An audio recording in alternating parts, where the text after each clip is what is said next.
2 साल के राजू को गोद में खिलाते हुए माला ने अपनी बहन सोनू से कहा, सोनू, पता नहीं क्यों मुझे कभी कभी ऐसा लगता है जैसे राजू हमारी संतान नहीं है। पगला गई हो क्या दीदी, यह क्या कह रही हो? राजू आपकी संतान नहीं है तो क्या बाजार से खरीदा है जीजू ने? कहकर 16 साल की सोनू जोर जोर से हंसने लगी, मगर माला के चेहरे की सिकन कम नहीं हुई। जिसे आपने प्रेगनेंसी के दौरान ज़्यादा देखा हो उससे भी मिल सकता है। वैसे यह अभी बहुत छोटा है, बड़ा होगा तो अपने पापा जैसा ही दिखेगा।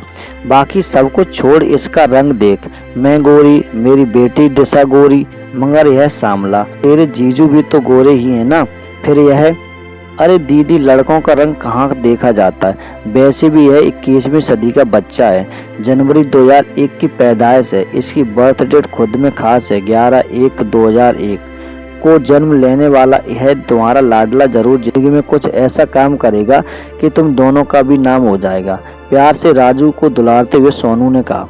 वह तो मैं मानती हूँ सोनू कि लड़कों का रंग नहीं देखते, और फिर माँ के लिए तो अपने बच्चे से प्यारा कुछ भी हो ही नहीं सकता। यूँ कभी कभी कुछ बातें दिमाग में आ जाती हैं। याद है दीदी, इसके जन्म वाले दिन जीजू कितने खुश थे, इसे बाहों में लेकर झूम रहे थे।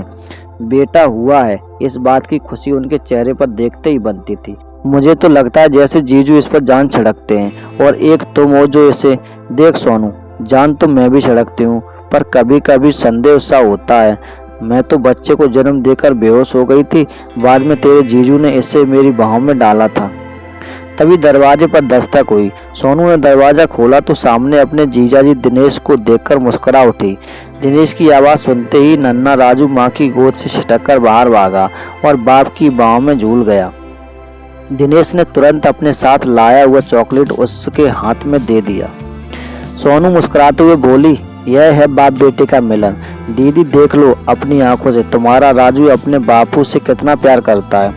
माला ने एक ठंडी आह भरी और पुराने ख्यालों में खो गई।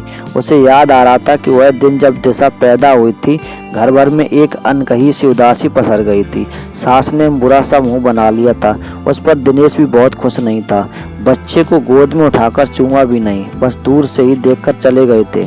माला मानती है कि घर में सब लड़के की बाट जो रहे थे, मगर इसका मतलब यह तो नहीं है कि बेटी को प्यार ही न करें, उसके साथ सौतेला व्यवहार किया जाए। आज दिशा 5 साल की हो गई है, पर मजाल है कि कभी दिनेश उसके लिए चॉकलेट भी लेकर आए हों। बेटे के पीछे ऐसा भी क्या पागलपन कि बेटी को बिल्कुल इग्नोर ही कर दिया जाए। वक्त यूं ही गुजरता रहा। माला को 2 बेटियां हुईं और हर बार सास पति का मुरझाया चेहरा उसे अंदर तक तोड़ देता। राजू दादी और पापा की आंखों तारा था। वह अब स्कूल जाने लगा था और जिद्दी भी हो गया था। स्कूल से उसकी बदमाशियों की शिकायतें अक्सर आने लगी थीं। बहुत दूर चली जाएगी, जमाने की रीत है यह। फिर हम चाहेंगे तो भी उन्हें अपने पास नहीं बुला सकेंगे। हमारे लिए अपना राजू ही खड़ा होगा।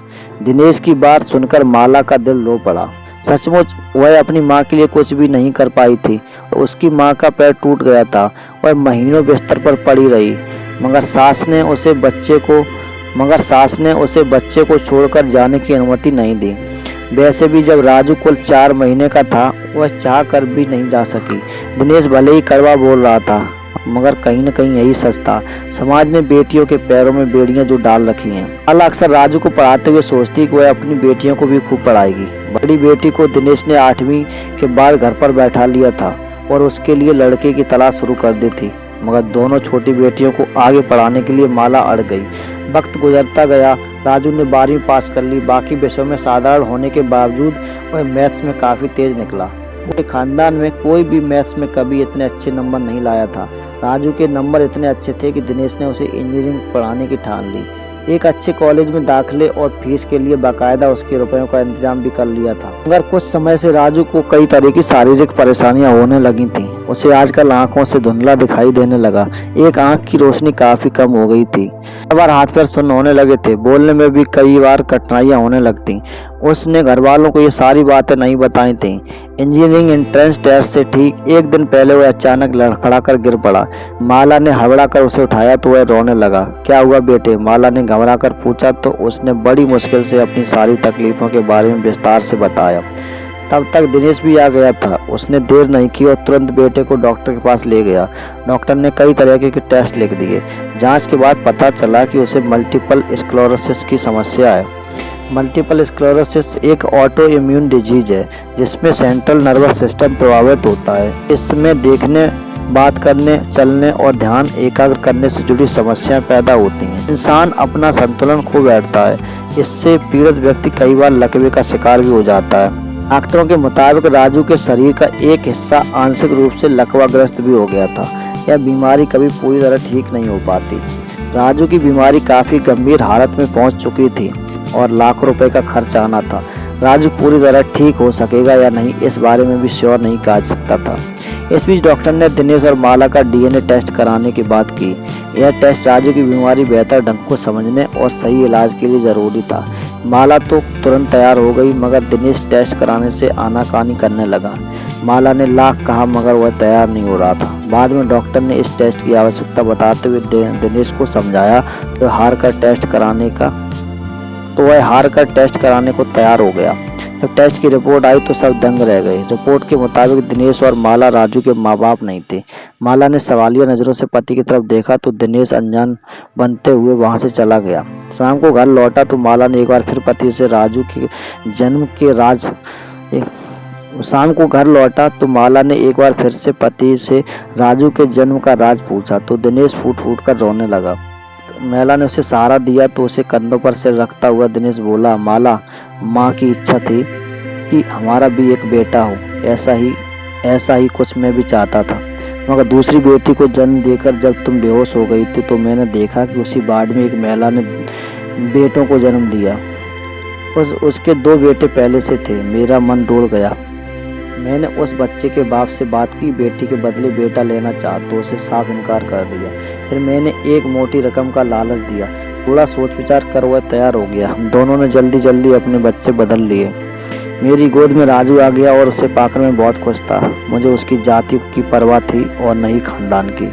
मेरे लिए तो इतना ही काफी था कि वह एक लड़का है और अब से मेरा बेटा कहलाएगा। कहते कहते दिनेश फिर से रोने लगा और माफी मांगते हुए आगे बोला, माला, मुझे माफ कर दो। बेटे की चाह में मैं बावला हो गया था। अपनी बिटिया किसी और को सौंपकर दूसरे का बच्चा घर ले आया। शायद इसी बात की सजा मिली है मुझे। ऐसा मत कहो दिनेश, अब जो हो गया सो हो गया। शायद इसी वजह से मुझे अक्सर संदेह होता था वह मेरा बच्चा नहीं है। बचपन में मैं इसे सीने से लगाने पर वह आत्मिक तृप्ति नहीं मिलती थी जो अपने बच्चे को लगाने पर मिलती। तुमने जो भी किया सासू माँ की खुशी के लिए किया, मगर याद रखो खुशी खरीद कर नहीं मिल सकती। जो हमें मिला है हमें उसी में खुश रहना चाहिए। माँ बाप की ये सारी बातें कमरे के बाहर खड़ी माला की छोटी बेटिया ने सुन ली। उसने बड़ी बहन को भी सारी बातें बता दी। दोनों बेटियां चुप चुप के कमरे में दाखिल हुईं। इसने अपनी बाहों में भरते हुए कहा, माला, जो भी हुआ उसे भूल जाओ, मगर मैं अपने किए का प्रायश्चित करना चाहता हूँ। अब तक अपनी बेटियों का हक मारता रहा, मगर अब और नहीं। राजू के इलाज पर लाखों रुपए खर्च होंगे। वे हमारी बच्चियों के हक के हैं। वह कभी ठीक होगा या नहीं यह भी श्योर नहीं कहा जा सकता। हमें राजू को अपनी जिंदगी से निकाल देना चाहिए, यही सबके लिए अच्छा होगा। माला दिनेश का चेहरा देखती रह गई। दोनों बेटियों ने भी पिता की हाँ में हाँ मिलाई। जब राजू भैया हमारे अपने भाई है ही नहीं तो फिर हमारे घर में क्यों हैं? चुप कर नैना अचानक माला चीखी, फिर पति की तरफ देखते हुए बोली, यह क्या कह रहे हो तुम? एक गलती सुधारने के लिए उससे बड़ी गलती करना चाहते हो? इतना बड़ा अपराध करना चाहते हो? क्या ऐसा करने पर तुम्हारा दिल कोसेगा नहीं? जिस बच्चे को आज तक हम अपना बच्चा मानकर इतने लाड़ प्यार से पालते आ रहे हैं, आज अचानक वह पराया हो गया। क्या उसकी बीमारी का बहाना बनाकर हम उसे अकेला छोड़ दें? बड़ी बेटी ने कंधे उचकाते हुए कहा, देखो ना माँ, आज तक हमारे हिस्से का लाड़ प्यार और सुख सुविधाएं भी भाई को मिलती रहीं। भाई को आपने अलग कमरा दिया, अच्छे से अच्छे स्कूल में पढ़ाया, ट्यूशन लगवाया, उनकी हर जरूरत बढ़ चढ़कर पूरी की, मगर सब बेकार गया ना। अब तो वे उम्र भर उठ ही नहीं सकेंगे, फिर इलाज का क्या फायदा? जाने दो भाई को, कहीं छोड़ आओ उन्हें। वे आपका खून भी नहीं है, फिर बेकार में घर रखकर इलाज में रुपए लगाने का क्या फायदा? वाह बेटे, आप तो इतने बड़े हो गए कि हर चीज में फायदा देखने लगे। मैं भी फायदा देखती तो बेटियों को पढ़ाती ही नहीं। फायदा क्या है? वे तो ससुराल चली जाएंगी ना। बचपन से जिस भाई की कलाई में राखी बांधती आ रही हो, आज वह पराया हो गया। रिश्ते क्या वे केवल खून के होते हैं? भाई से तुम लोगों का दिल कोई रिश्ता नहीं है।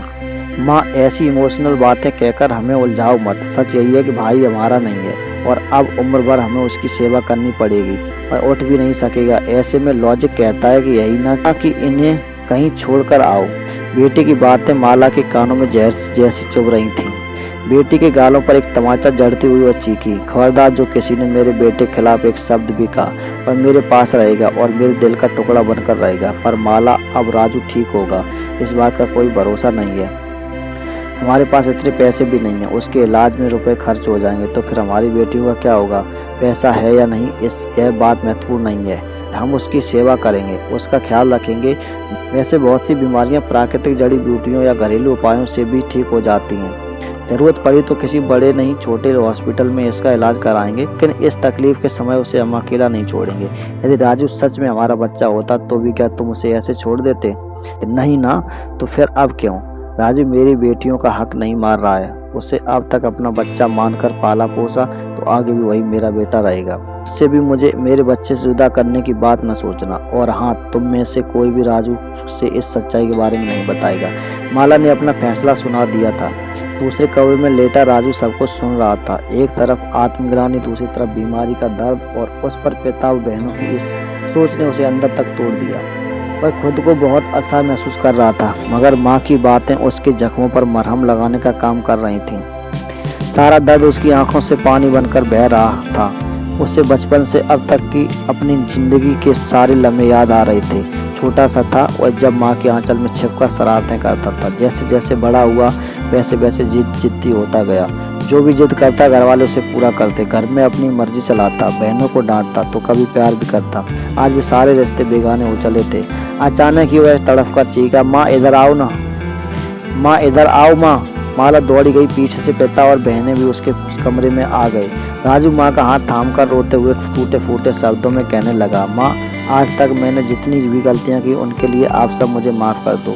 और माँ, मेरी बहनों पर आप नाराज़ मत होना। मेरी बहनें जो कह रही हैं और पापा ने जो कहा है वह सब सही है। कहीं छोड़ आओ ना मुझे, किसी धर्मशाला या आश्रम में पड़ा रहूँगा। आप लोगों को परेशान नहीं करना चाहता।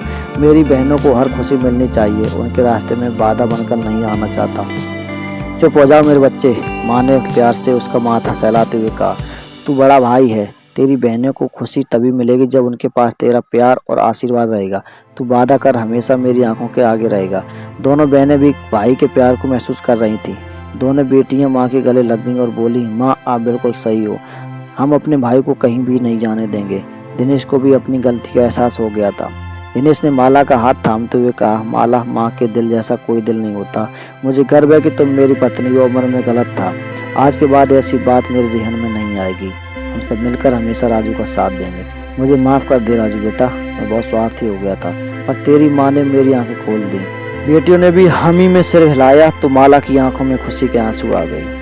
आपको ये कहानी पसंद आई हो तो अपने दोस्तों तक जरूर शेयर करें और वीडियो को लाइक कर दीजिए और चैनल को सब्सक्राइब कर लीजिए, जिससे कि आगे आने वाले समय में जिससे कि आगे भी हम ऐसी ही स्टोरी आपके लिए लाते रहें।